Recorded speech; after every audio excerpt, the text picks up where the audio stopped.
COP29 ended with a trickle of progress in a sea of challenges.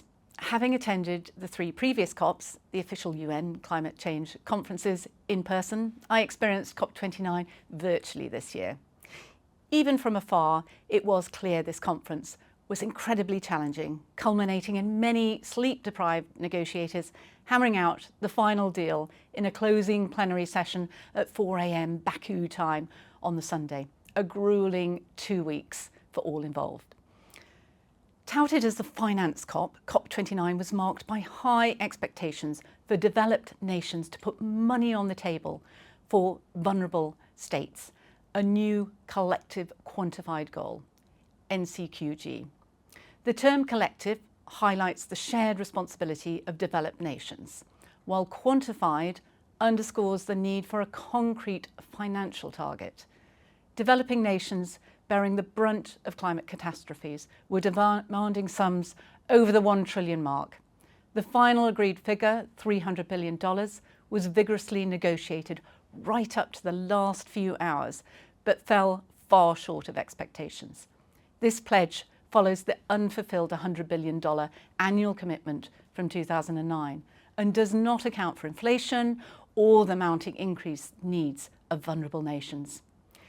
The NCQG also lacks detail and enforcement mechanisms, leaving contributions up to the individual government's discretion, and states a wide variety of means of support, from public to private and from grants to loans.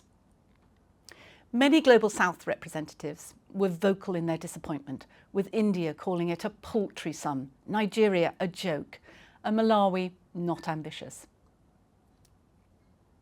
One bright spot was the resolution of carbon trading rules under Article 6 of the Paris Agreement.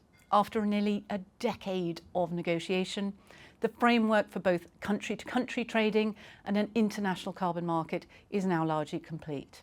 This offers a pathway for more integrity, transparency and accountability in carbon markets.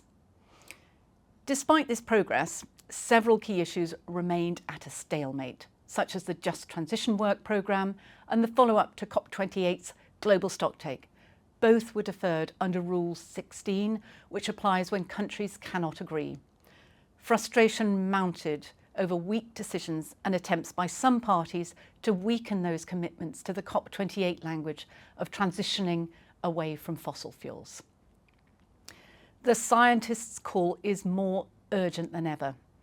On the first day of COP29, the State of the Climate report from the World Meteorological Organization warned that 2024 is likely to be the hottest year on record, with global temperatures 1.54 degrees centigrade above pre-industrial levels.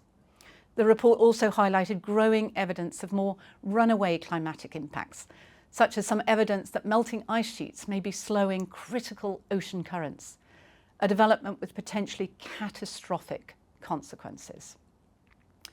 COPs are never perfect, but they are a necessary mechanism to draw nearly all countries across the world together to discuss and understand the action and ambition needed to address climate change, and crucially to set consensual tones from the top.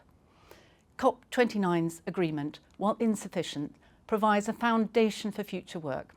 Over the next 6 months, the Azerbaijani presidency will hand over to Brazil, which will host COP30 in Belém, situated in the Amazon rainforest.